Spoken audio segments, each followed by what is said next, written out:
എന്തിനീ കിബറും വാശിയും കൊണ്ടു നടക്കുന്നു?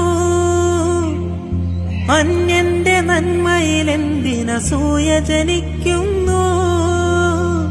ഫിറഔനും ഹാമാനും ഉലകേഴും വാണോരും മണ്ണിലമർന്നില്ലേ, വിസ്മൃതി തന്നിലടിഞ്ഞില്ലേ?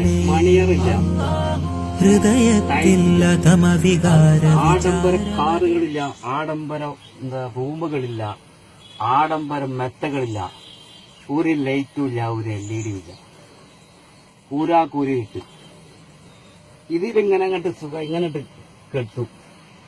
ഇതിലിങ്ങനെ കെടുത്താണെങ്കിൽ പറ്റൂല. അല്ല, ഇതിന്റെ അവിടെ ഇത് കിടക്കൂല. ഇത് പോണമെന്നുണ്ടെങ്കിൽ ഇവരൊക്കെ നീങ്ങണം. അപ്പൊ നമ്മൾ വിചാരിച്ച നമുക്ക് നല്ല സൗകര്യത്തിലൊക്കെ അങ്ങനെ കെടുക്കാന്ന് വിചാരിച്ചു. കൈ നോക്കണം. ഇത് കഴിയണമെങ്കിൽ ഇതിന്റെ ഷോൾഡർ ഇങ്ങനെ പോയിട്ട് ഇതിങ്ങനെ കാലിങ്ങനെ ഇടാ ഞാൻ നോക്കട്ടെ. കഴിയില്ല, ഇങ്ങനെ കെട്ടി വരും. അപ്പൊ നമുക്കിത് എന്ത് ചെയ്യാം, ഇങ്ങനത്തെ നോക്ക്. ഇങ്ങനെയാണ് സ്വാഭാവികമായിട്ട് തൊന്നിട്ട്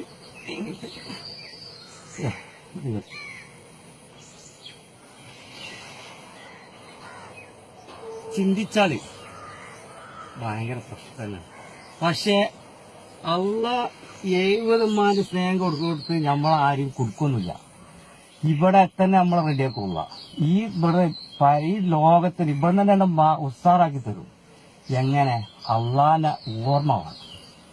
ഇന്റെ റബ്ബാണ് ഇന്റെ മാലിക്ക്, ഇന്നെ പരിപാലിക്കണു, ഇന്നെ നോക്കണതും. നമ്മക്ക് ഒരിക്കലും അഹങ്കരിക്കാൻ പറ്റില്ല. ഞാനാണെന്ന ഒരു ഭാവം നമുക്ക് പാടേയില്ല. നമ്മൾ ഞാനല്ല, അഹങ്കരിക്കാനുള്ള അള്ളാഹ്ക്കുള്ള അവകാശം. അള്ളാന്റേതാണ് ഈ സംഗതി. അള്ളാഹ് പറയണേ ഞാനാണ് തീരുമാനിക്കുന്നത്, നിങ്ങളെന്ന് തീരുമാനിക്കുന്നത്. അള്ളാന്റെ ഔദാര്യത്തിൽ നിൽക്കണം നമ്മൾ. ഇതൊന്നും ഇന്റേതല്ല. അപ്പൊ നമ്മൾ അങ്ങനെ ഒരു ചിന്താഗതി ഉണ്ടെങ്കിൽ ഇൻഷാ അല്ലാഹ് നമുക്ക് ഇവിടെ സുഖം ഉണ്ടാവും. മനസ്സിന് ഹൃദയത്തിൽ ഒന്നായാൽ മതി, ശുദ്ധിക്കായാൽ മതി, ഒരു കുഴപ്പമില്ല. ഇൻഷാ അല്ലാഹ് നമുക്ക് ഇവിടെ സുഖമായിട്ട് നമുക്ക് ഇങ്ങനെ കേൾക്കാം. എല്ലാവരും ചിന്തിക്കുക.